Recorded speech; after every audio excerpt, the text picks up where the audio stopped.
Hello అండి, అందరికీ నమస్కారం. ఈరోజు నేను సింపుల్ అండ్ ఈజీగా అయిపోయే అరటికాయ ఫ్రై ఎలా చేసుకోవాలో చూపిస్తానండి. ఇది సైడ్ డిష్గా బాగుంటుంది.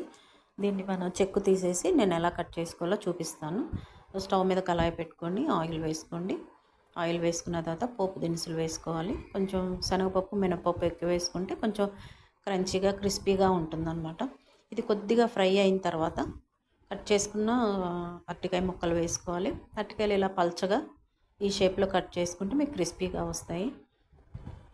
పోపు కొద్దిగా ఫ్రై అయిన తర్వాత ఈ ముక్కలు కూడా వేసి ఫ్రై చేయాలి. నేను కారపొడి తయారు చేశానండి. వేరుశనగ గుళ్ళు, కారము, అలాగే వెల్లుల్లిపాయలు, ఉప్పు, పసుపు వేసి కారపొడి చేశాను. ఇది ఫ్రైల్లోకి చాలా బాగుంటుంది. మనం చేసి పెట్టుకుంటే ఏ ఫ్రైలో కన్నా ఇది టేస్ట్గా ఉంటుంది. సో ఇది అరటికాయలన్నీ ఫ్రై అయిన తర్వాత ఈ పౌడర్ కూడా వేసేసి ఫ్రై చేసుకొని కొద్దిసేపు ఉంచి దించేస్తే ఎంతో ఈజీగా టేస్టీగా ఉండే అరటికాయ ఫ్రై రెడీ అయింది.